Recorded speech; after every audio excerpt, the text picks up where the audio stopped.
Hello there. It's a very special day today, this lecture being a final lecture. And therefore, I'd like to say right from the beginning, two purposes today. First of all, to encourage you to work hard and do well. And secondly, to review what we've been doing through all these weeks. I hope you've enjoyed what we've been doing. I hope you've learned from it. I hope it has gained you practice, and I hope it'll lead to further learning. But I'm sure all of you, you're all very practical. I'm practical too. I'm sure all of you are concerned about how you will be tested. A test is coming, and we have to rely upon this. But I have some good news for you. In my exams, there are no surprises. There are things we have done, and there are particular, exercises we do. My homework exercises are directed so that when you take the final exam, you know the format. There's no new way. How do I do this? No, it's merely the material may be different. So I thought it a good idea, once again, to take you through the 5 different tasks you will have to accomplish on the final exam. And we begin with the first one, which is understanding a listening passage. Now, this passage, the one I'm giving you today as practice, is not based on any of the lectures we did. In fact, it's based on one we did earlier. And those of you who took 210 will recognize it. And I thought it a very good idea to once again that you see the manner, what is involved. So a listening passage, here is the listening passage, and then we'll go through the items together. The first part, understanding a listening passage. You will be given it says, a practice listening passage is included for you at the end of class lecture number 9. When it comes to the exam, you will have a listening passage. As here, listen carefully, take notes. You will be given paper to try and take notes. Get down the important information as you're listening. So you can do that right now as a practice. And here's our little story that you need to use in answering the questions. It's called A Trip to the Beach. Last week, Salah and his 2 brothers decided to go for a trip to the beach. The day was bright and sunny when they set off for Golden Bay. It was a 2-hour drive by car, and when they arrived, they ran to the water, left their street clothes, and jumped into the water in their swimming trunks. The hours passed quickly as they swam, sat on rocks along the shore, and told stories about other trips they had taken. By afternoon, the weather changed. Clouds appeared and covered the sun, and a cool wind started to blow. So Salah and his brothers decided to go back to where they had started and put their warmer clothing on. What a surprise they had when they got there. Their car stood where they had left it, but where were their clothes? They shook their heads in wonder. Then the cry of a bird made them look up. It was a large white seagull, but it was carrying a red shirt in its beak. That was the shirt of Salah's little brother. When they looked more, they saw more of their clothing, some in trees, others on rocks in the distance, but it was all torn and dirty. Apparently the gulls had fun too that day, snatching away clothing and tearing it up. So Salah and his brothers had to drive back home in their swimming trunks. Now, you will need to understand what happened. Maybe taking notes will have helped you to understand, and then you have these questions to answer. And always, in accordance with the procedure of the exam, you have 5 choices to make. Now, the first question, how did the boys spend their day? Shopping, studying, swimming, hiking, reading. The best choice of these 5 is C, swimming. We heard they went to the beach, they jumped in the water. This was something we're doing. Of the others, none is really appropriate. Number 2, what was the weather like in the morning? Notice in the morning. It was a beautiful day, we heard. So the best choice of A, stormy, B, cold, C, foggy, D, sunny, E, uncertain, would definitely be D, sunny. That's why they decided to go to the beach. Number 3, here maybe taking notes would have helped you. How long did they need to reach their destination? Well, when I was reading this to you, you should have probably taken down that a 2-hour drive, and so the best choice here is 2 hour. Now you're wondering why there are only 4 choices, because the other one is on the next page, all day. So 2 hours, 1 hour, half the day, all night. The best choice is A, 2 hours. Number 4, what did Salah and his brothers do there? Now, do there, we heard going to the beach. There refers to the beach. Now, again, we look at the choices. Ate breakfast, caught fish, played water polo, watched the clouds, or told stories. Now, we heard they went into the water, they swam, and they sat on the rocks and told stories. So of the 5 choices, A through E, the only good choice there is E, told stories. Number 5, what made them change their minds? Now, their minds were to go swimming for the day, but they changed their mind, and so we have to choose which one of these is correct. One boy got sick. B, the weather changed. C, the police told them to leave. D, they were afraid of the dark. E, they needed more food. B is the correct choice. What you heard, you remember in the passage when we were doing this, we heard that suddenly the weather changed, and we heard that clouds appeared and covered the sun, and a cool wind started to blow. Remember, it started a sunny day, so the best choice here is B, the weather changed. Number 6, what surprised them when they returned? What surprised? What did they think was strange? A, the car wouldn't start. B, the car was gone. C, the clothes were gone. D, the sand was muddy. E, they all felt ill.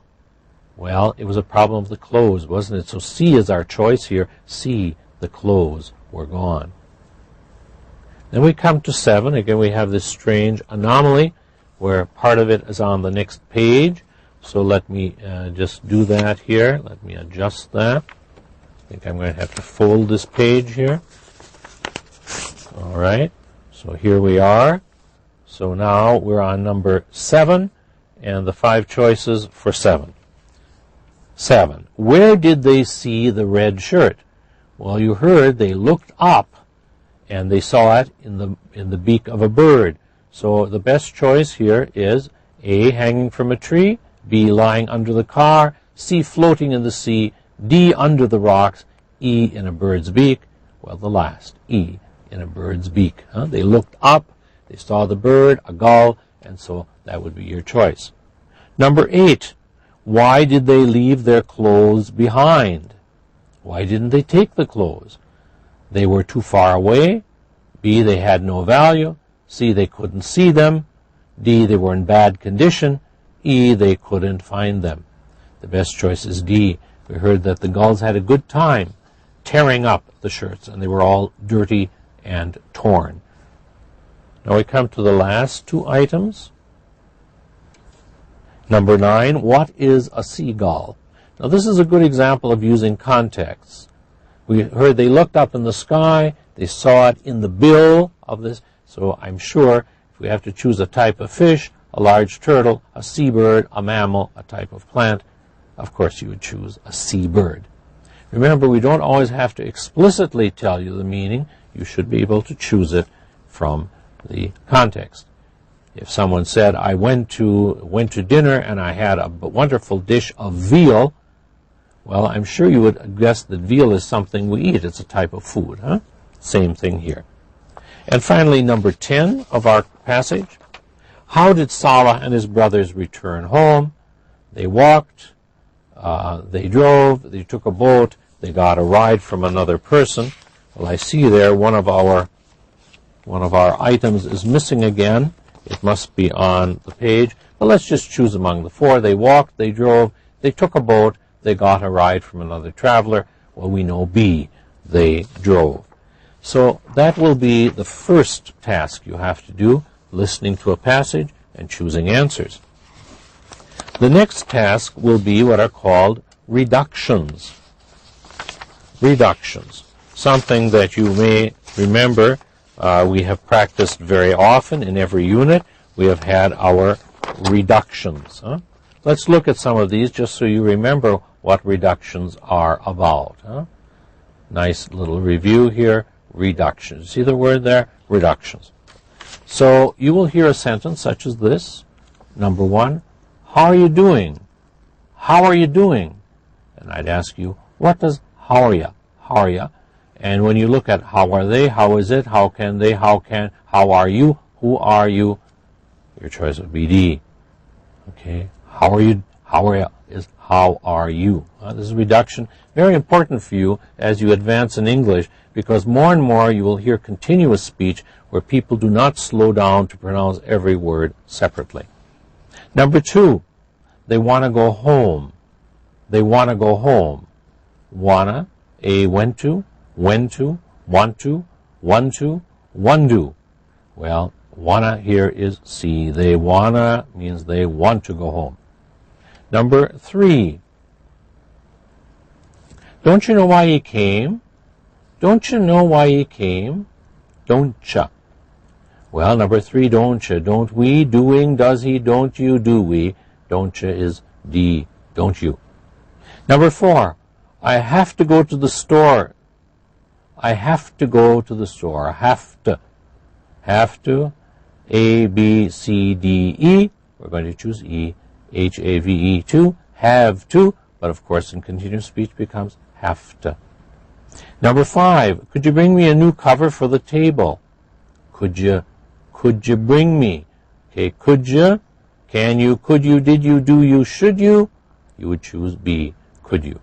Now, a point of encouragement for you, this is something that's in your book, so you can, every unit we have reductions, so please review them if you haven't. Then our next task is always close items. Close is a technique used in learning, and in close we're always choosing things that are missing. So we begin here with number 6 as an example. You hear a sentence. This is the sentence that you hear. So, Ali, is this your first trip to Cairo? So, Ali, is this your first trip to Cairo? You hear your first. Now, you have to know a little grammar here. It's not A, you first. It has to be your first. And so it's going to be B, your first trip. 7. And what's your impression so far? And what's your impression so far? The last two words are missing. A, B, C, D, E. We're going to choose D. So far. So far. Number 8. But the weather isn't so good. But the weather isn't so good. Well, we have a contraction here, Isn't so. Of course, E is equivalent to that. Now we come to 9 and 10. Yes, the food was pretty good. Yes, the food was pretty good. Well, the last two words, we choose C. Not brought out, not buttered good, not pertin good, not partly good, but C, pretty. Remember, pretty means rather, not fully. We call this a qualitative, like somewhat, rather. We have a number of these in English. Quite, he's quite good, quite good, not bad, not very good, quite good, And here, pretty good. Number 10. Anyway, what was it that surprised you? Anyway, what was it that surprised you? 3 words missing. A, has he that, had he that, is it that, was it that, and you should have chosen E. What is it that surprised you? Okay, so that's reductions and close. Now we come to the last area in the homework, which you're doing homework about, and that is vocabulary. Now, as I said, this is not from your exercises here, and it may bring back some memories for you. Here we have, let me change this so you can see it properly. Yes, you need to see the other selections there. They're on the next page. All right, so this is what we do here. All right, I hope you see the 4 choices there. The 4 choices: fiber, mineral, calorie, impression, and skies. And then I give you what we call a paraphrase, a definition. Number 11, a measure of energy in food. A measure of energy in food. The only one that would fit here would be C, calorie. Same for number 12. Directions for making a particular dish of food. Directions for making a particular dish of food. And, of course, your choice would be A, recipe. 13, place to have dirty clothes washed. Place to have dirty clothes washed. And you're going to choose diner, station, clinic, block, or laundry. Of course, E, laundry. Come to the last examples. 14, spending time out in nature. Spending time. And, of course, we just had camping, B there, camping. And finally, 15, measure of how hot. Measure of temperature. Errand, community, jaywalking, degree, intermediate. Of course, degree, measure of temperature. Now, I've taken the time going through these, not because you should remember these facts, but that you understand the technique, because this is exactly how your final exam will be laid out. There will be one further area, and that is contexts. Let's take an example of that now, just to review. Here's an example from one of our units of some context items. In the case of a context, you hear a conversation. For example, let's look at number 2. A, can I come see you tomorrow? B, sure, what's the problem? A, I'm totally confused about this week's chemistry experiment. B, didn't you come to the lab yesterday? A, yeah, but I had to leave early and I missed part of your demonstration. Who is the person talking to?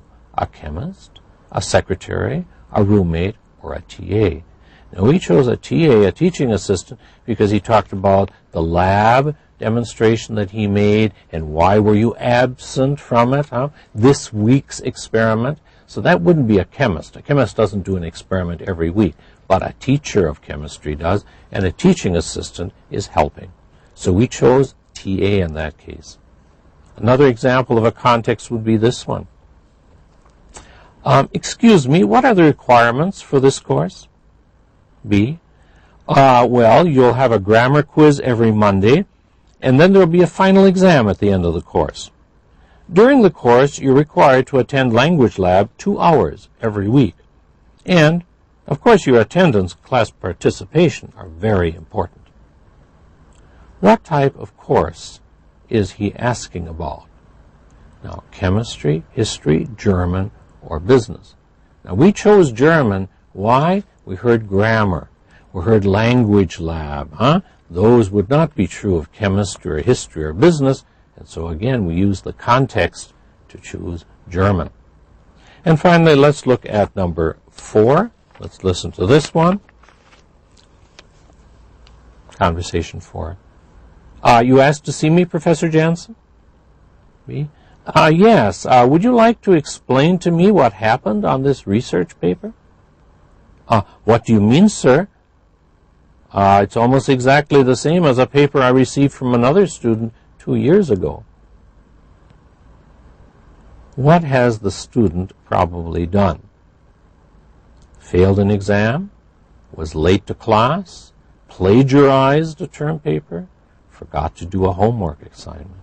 Well, the correct choice is plagiarize, because the professor says this is the same as a research paper that I received 2 years ago. And of course, we learned that plagiarize means using someone else's material and putting your name on it. Okay? So my purpose in going through these things today was to give you, in that sense, the outline, the format of the final exam. Now, your homework did that already in a way, but I wanted to bring this home to you. Now, I, of course, will see you for live classes some evenings in the future, but I want to make this clear to all of you, because I might not see all of you live, so I want to make this very clear in this last lecture. Many of you ask, what do you need to know? You need to know what we have done. You must be able to recognize the various vocabulary, the various situations that we have practiced. This is very much a practice course. Now, I'd like to encourage you, though, for your own benefit and for your own advancement in English, to listen widely once you finish this course, or even while you're doing it, but maybe this summer, you listen to many other things. But here we have a specific task. We have a certain what we call material. Our material is based on the 6 units of this book. Of course, our language is much wider than this. It encompasses so much more. But this is a basis. If you have this basis, it'll be easy to move to other things. And I encourage you to do that. I'm sure other of your instructors tell you the same thing. It's not enough to just do what is required in the course. When you learn a language, you must, on your own, do a lot of work. Listening, speaking, understanding what you read. But I'm concerned, of course, in this particular subject, with your listening. So do listen widely, listen carefully. Now, let me tell you, it has been a pleasure doing this class with you over these weeks. I, of course, welcome any of your comments and questions. This will not be the last time I see you, because we will have some live contact classes, but of course this is my last lecture to you. So what do I end with? First of all, words of encouragement. You can do this if you put your mind to it. There's nothing secret, there's nothing strange. Don't get worried. No, prepare well. Come to the exam with a clear mind in good condition, and I'm sure you will do well. We all would like to see you do very well. Let me give you this encouragement. Last time, people did very well. I expect you to do the same. Thank you very much.